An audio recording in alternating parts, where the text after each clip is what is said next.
حکیم میں کئی مقامات پر اللہ تعالیٰ نے اپنے لیے ورڈ ہم یوز کیا ہے، جبکہ دوسری طرف اللہ تعالیٰ نے اپنی توحید پر بہت زور دیا ہے۔ اس کے باوجود جمع کا صیغہ استعمال کرنے میں کیا حکمت پوشیدہ ہے؟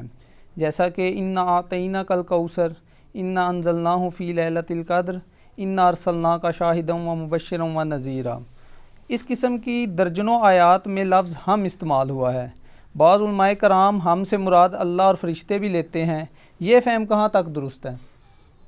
ہم تو اس فہم کے ساتھ ایگری نہیں کرتے جی۔ کہیں کو کھینچ تان کے کوئی مسئلہ ایسا کو بنا لیتا ہے تو اس کا اپنا ایک سمجھ لیں فالٹ ہے۔ ادروائز قرآن کا جو اسلوب ہے نا، اس حوالے سے انا، یہ ایک شاہانہ انداز اسے کہا جاتا ہے۔ آپ ذرا لکھنؤ اور دلی کی اردو جو بولنے والے لوگ ہیں نا، جو پان بھی کھاتے ہیں، کچھ لوگ پاکستان میں بھی ایسے موجود ہیں، کراچی کے اندر آپ چلے جائیں تو ان کی تو زبان یہ ہے کہ ہم گئے تھے، جب ہم آپ کی طرف آئے، وہ ہم اکیلے ہی گئے ہوتے ہیں اور ہم ہوتے ہیں، کیونکہ شستہ اردو میں ہم کا لفظ استعمال کیا جاتا ہے۔ اسی طریقے سے عربی لنگوسٹک کے اندر اللہ نے اپنی شہنشائیت کو بریف کرنے کے لیے ہم کے ساتھ صیغہ استعمال کیا۔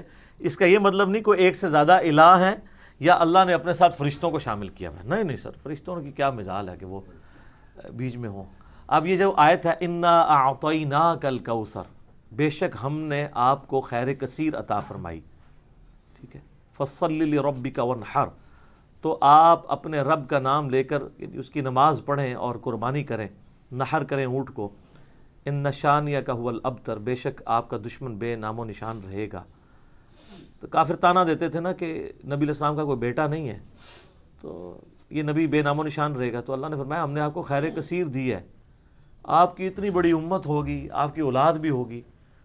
اور اسی میں بعض لوگ اس کی یعنی تفسیر میں سیدہ فاطمہ کو لے کے آتے ہیں اہل تشیع، وہ بالکل ٹھیک ہے کہ ظاہر نبی علیہ السلام کی نسل تو سیدہ فاطمہ سے ہی چلی ہے نا، تو کوثر سے مراد وہ بھی ہیں، اور بخاری مسلم میں ہے اس سے مراد حوض کوثر بھی ہے، اور کوثر سے مراد آپ کی اتنی کثیر امت بھی ہے، ٹھیک ہے۔ تو مجھے بتائیں یہ جو انا اعطیناک الکوثر ہے، یہ کسی فرشتے نے نبی علیہ السلام کو یعنی یہ حوض کوثر دیا ہے؟ اللہ دیتا ہے۔ یہ بچی جو دی ہے، جو جنتی عورتوں کی سردار ہے، یہ کسی فرشتے نے دی ہے؟ وہ تو سورہ الشورى کے اینڈ پہ آتا ہے، اللہ ہے جسے چاہتا ہے بیٹے دیتا ہے، جسے چاہتا ہے بیٹیاں دیتا ہے، اور جسے دیتا ہے دونوں، اور جسے چاہتا ہے بے اولاد رکھتا ہے۔ وہ کہتے ہیں نہیں جبرائیل نے بھی ایک بیٹا دیتا سی حضرت عیسیٰ نو، دی شکل حضرت مریم نو، اور وہ اللہ تبارک و تعالیٰ نے ایک ذریعے کے طور پہ بنایا ہوا ہے، جس طرح کہ یہ سوئچ ذریعہ ہے لائٹ آن کرنے کا، اگر کرنٹ ہی بیچ میں نہ ہو، آپ سوئچ جتنا مرضی مہنگا لگا لیں، سارے فرشتے اکٹھے کر لیں، اگر اللہ کا امر کن ہی نہ ہو، فرشتے کچھ بھی نہیں کر سکتے۔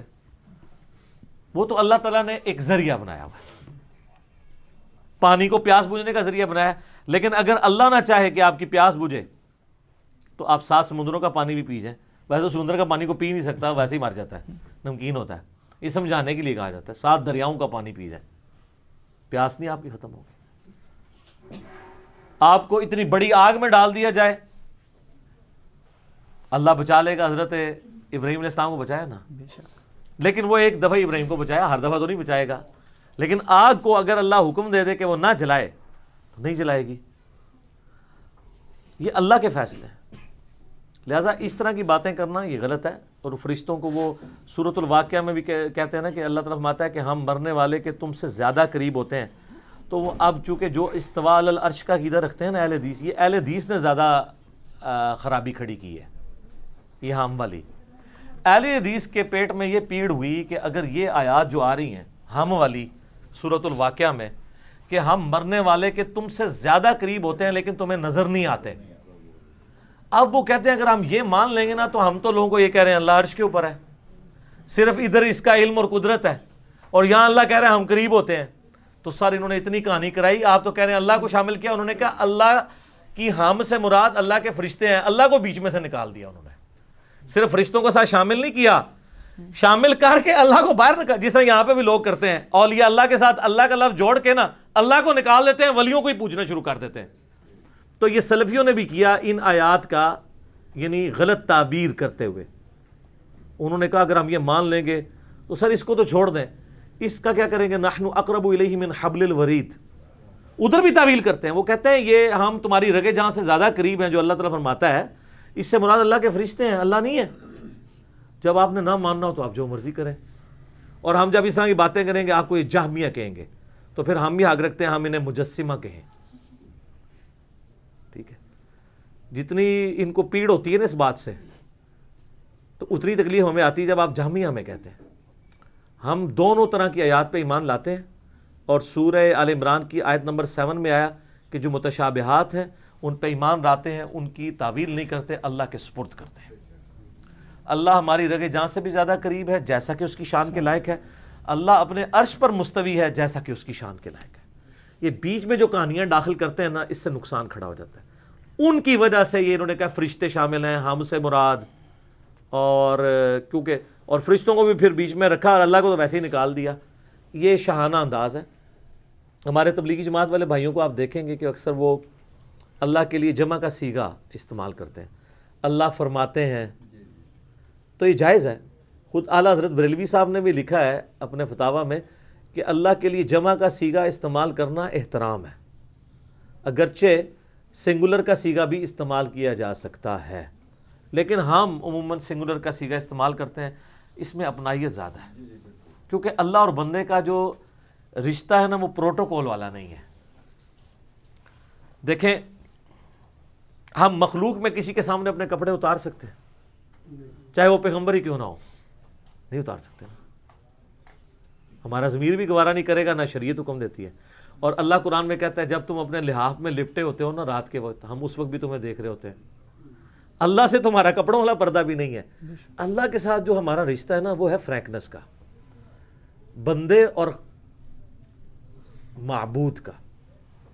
الذین یذکرون اللہ قیاما وقعودا وعلی جنوبہم، اٹھتے بیٹھتے چلتے پھرتے کروٹوں پہ لیٹے اس کو یاد کرنا. اللہ کے ساتھ اپنائیت اسی وقت ہوتی ہے جب ہم سنگولر کے صیغے کے ساتھ خطاب کریں. تو اللہ اپنے آپ کو جب ہم کہہ رہا ہوتا ہے نا، وہ اپنے شانہ انداز کو پریزنٹ کر رہا ہوتا ہے، ورنہ اللہ تعالیٰ جہاں پہ توحید سکھا رہا ہوتا ہے وہاں سنگولر کی صیغوں کے ساتھ ہی ہے. قل هو اللہ احد، اے نبی تم فرماؤ، اعلان کر دو، وہ اللہ، وہ یکتا ہے، اکیلا نہیں، یونیک، جس کی کوئی ایگزامپل نہیں ہے. اکیلے تو اور بھی بہت ہیں. محمد رسول اللہ بھی تو اکیلے ہی ہیں نا، ایک ہی ہے نا جن کو امام کائنات بنایا گیا ہے. مقام شفاعت ایک ہی بندے کو دیا گیا نا، اکیلے تو وہ بھی ہیں. ٹھیک ہے، حضرت عیسیٰ علیہ السلام اکیلے ہی ہیں نا. حضرت آدم علیہ السلام بغیر باپ اور ماں سے پیدا ہونے والے اکیلے ہی ہیں نا. اکیلے تو بہت لوگ ہیں، لیکن یکتا، جس کی کوئی مثال نہیں بیان کر سکتا، یونیک، وہ اللہ ہے. اللہ الصمد، اللہ بے نیاز ہے. لم یلد ولم یولد، نہ اس نے کسی کو جنا نہ اس سے کوئی جنا گیا. ولم یکن لہ کفوا احد، ہائے ہائے، اور اس کے مقابلے کا، اس کی ٹکر کا کوئی ایک بھی نہیں ہے، وہی وہ ہے. تو توحید کے اعتبار سے زیادہ اٹریکشن اور توحید کی اناؤنسمنٹ کے پوائنٹ آف ویو سے اللہ تعالیٰ کے لیے سنگولر کے اگر ہم استعمال کریں گے صیغے تو یہ زیادہ پریفریبل ہے. قرآن میں جو اللہ نے استعمال کیے ہیں یہ جمع کے صیغے اللہ تعالیٰ نے اپنے شاہانہ انداز کے لیے بیان کیے ہیں، نہ کہ اس چیز کے لیے بیان کیے ہیں کہ آپ اس سے کوئی اور رزلٹ نکالنا شروع کر دیں. ٹھیک ہو گیا؟ ٹھیک. علی بھائی اگلا سوال ہے